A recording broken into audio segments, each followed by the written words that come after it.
What's up everybody, Maran here, and today I want to give you guys an update on our 2022 Mustang Mach-E that we bought back at the end of July. So it's been about 5 months, and I have 5 things that I want to cover that I don't love about this vehicle. So there's a lot of things we do love. I mean, overall it's been a fantastic experience. So these things are kind of nitpicky things, but people are always curious, what's the bad side, what are the things that aren't, living up to expectations or, underperforming. And so in this video I want to cover what those things are. And they're, again, very, pretty minor things. And I will also have to add that we've put only 2,550 miles on this vehicle over the course of 5 months. We don't drive a ton, and even 1,000 of those miles were just actually 2 different road trips that we did.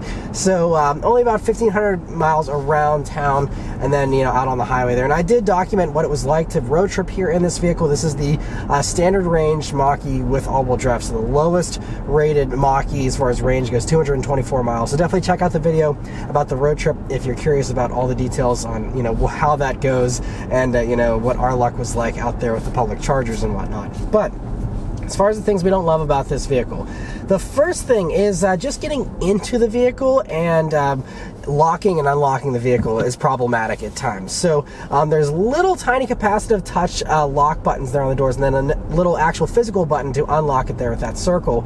And with the key fob in your pocket, it's pretty reliable as far as at least unlocking goes, but locking, it seems like every single time, it's very rare that it works on the first try to lock it.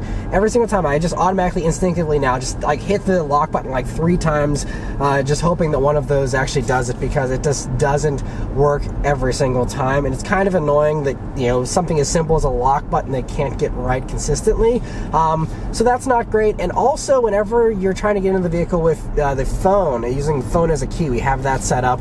And it works most of the time. It's actually pretty reliable, aside from the fact that it needs to have my phone awake, it seems, in order for it to work reliably. So, if I come down, into the garage, I need to get something out of the car at the end of the night or something, it's really nice having the phone as key, because I don't have to go grab the key fob, I just use my phone.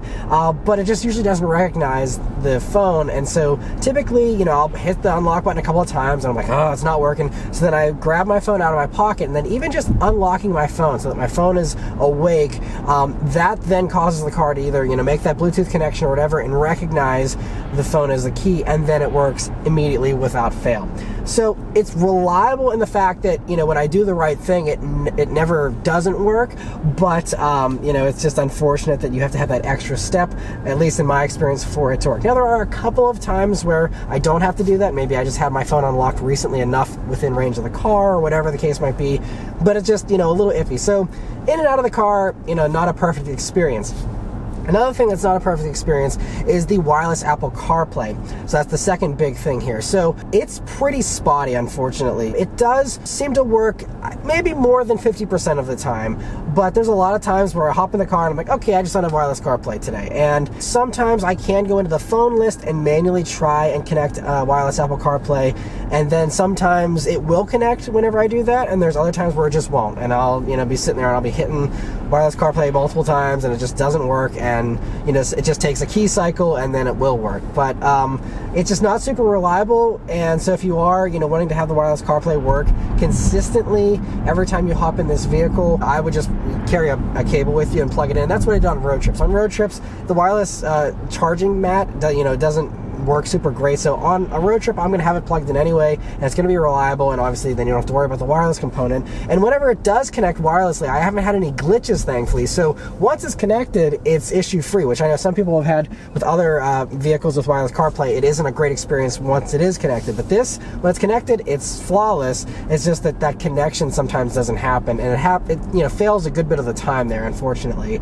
So not a great thing there. So that's thing number 2. And going kind of along with this, for the third thing we don't love about the Mach-E here is there are the random glitches off and on that happen, and it's not like anything consistent, and it's nothing that's a big deal. But for example, one time I hopped into the vehicle and it just wouldn't load the driver profile for me or for anyone. I have me and my wife's profiles in here. Neither of those worked, and so the car just was thinking I was driving as a guest or whatever. But it just sucks because the profile is tied into all your radio stations that are saved, and everything everything else, all your settings in the car and stuff. And so for it to not load that stuff, it's just like, okay, I'm just going to have to manually dig around for my radio stations and all that. And thankfully that time CarPlay did work. So I had wireless CarPlay working, but it still didn't recognize my profile. So at least I was able to use CarPlay audio stuff instead. But so, you know, a minor little glitch there. Another weird little random glitch just last week. I was driving to Target and I went and put the car in park. I pulled the door handle to get out of the vehicle and the front popped open. I have no clue why, because it takes a double pull of a manual lever down like where you'd normally pop a hood. That's what it takes to open the front. I think there's a button here in the screen. I've never even used it. And so I don't know why the front randomly decided to pop open, but it just did that one time. Again, very minor, just honestly funny things that aren't even annoying. It's just like, oh, that was strange.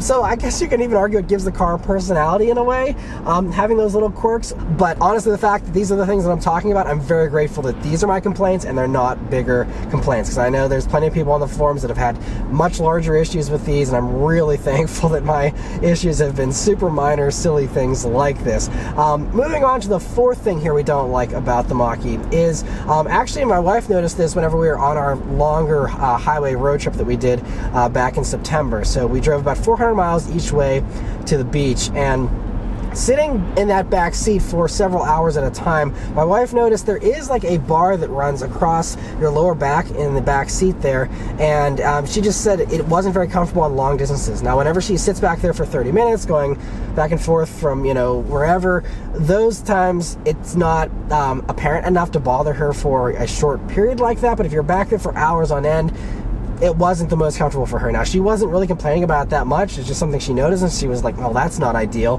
but it wasn't the end of the world.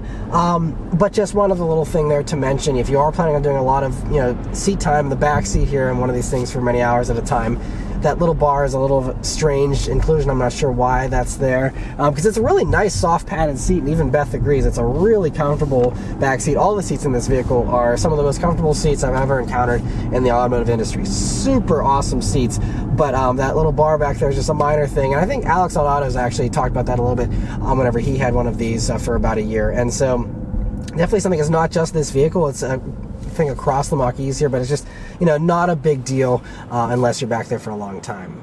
And lastly, the fifth thing and final thing we don't love about our Mach-E so far here is the winter range. Now, it's not a huge deal, and I'm not going to use this as some type of BS excuse to sell the vehicle or something like other YouTubers, but what I will say is that it has, you know, dropped a significant amount here, and that's the nature of EVs. I fully expected that. I know there's countless posts on the Mach-E forums every winter, people being like, what's wrong with my car? It's lost all this range, and it's this big confusing thing, and it's like, this is the nature of EVs. You know, you should fully research an EV before you buy one so you know what you're getting yourself into. But most vehicles have enough range that unless you're a real long distance driver, even with a smaller range battery, you should be more than able to do all your normal driving and commuting stuff without any kind of issues every single day, even with the lower range. So, like this vehicle, rated at 224 miles of range in ideal conditions. Just like fuel economy for most vehicles drops in the wintertime. But anyway, so 224 is what this is rated at. Now, I only charge it to 90% unless we're going on road trips because that's better for the battery health. And whenever I charge it to about 90% in, you know, the summer months and stuff, it was quoting me, you know, about 190 odd miles, you know, give or take 10 miles here and there, depending on, you know, how we were driving and things like that. But, you know, maybe 200 miles if we're lucky on a 90% charge there.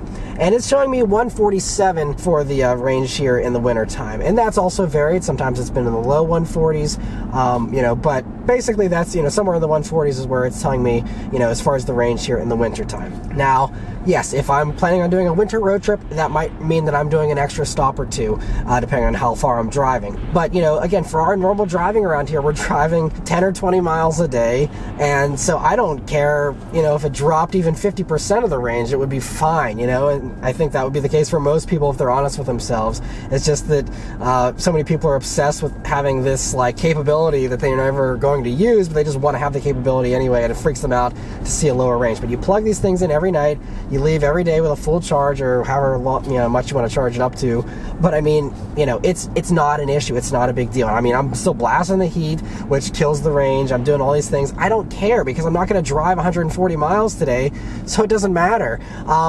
So, you know, again, that will come down to your driving style and your preferences and, you know, your risk tolerance, I suppose. But, you know, it's just worth noting that, yes, EVs lose range in the wintertime, and I don't love the fact that it's lost, you know, I don't know, 25% of its range or whatever here, but is it a big deal? No. I mean, you know, it's just unfortunate because, yes, you don't lose 25% of your range in a gas vehicle, even if you do get lower fuel economy in the winter. But just one disadvantage of EVs in their current state, batteries are already improving to, you know, get rid of that much, you know, range reduction in the future and stuff. But as of right now, yes, it's one unfortunate fact about the Mach-E and any EV is that they do lose a good chunk of range in the wintertime, and I don't love that. So that's the fifth thing there. But I mean, I'm really searching because, like I said, it doesn't even bother me. I don't even care.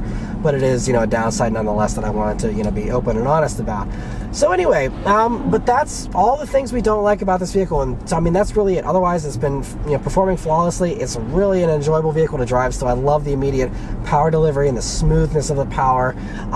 It really has just been awesome. We even had a light dusting of snow. I got to try it out on snow-covered roads for the first time. The all-wheel drive system's great in these things, even with the all-season tires and stuff. Did a really good job, and it's just a nice vehicle that fades into the background. Like, no, it's not lighting my hair on fire every time I drive it. I'm not, you know, coming out of it, you know, shaking from excitement or anything. But it's, you know, it's a nice driving vehicle, and so I think, you know, for what we use it for, which is a family vehicle, I still have my 2019 Mustang Bullet for whenever I want to be excited and when I'm driving and stuff. But for a nice, comfortable, and still good to drive, you know, family vehicle, this has been a great choice for us so far. Knock on wood, hopefully it continues to stay issue-free. I will certainly keep you guys updated if that changes. But thankfully, you know, there's been not much else to report, which is why it's been kind of quiet for the past few months here as far as the Mach-E updates. But overall, yeah, we're really enjoying it still. But anyway, that's those 5 things. Let me know your thoughts and all that stuff in the comments below. Thank you all very much for watching. Please continue to like, comment, and subscribe to keep these videos coming. And I'll see you guys in the next one. Take care.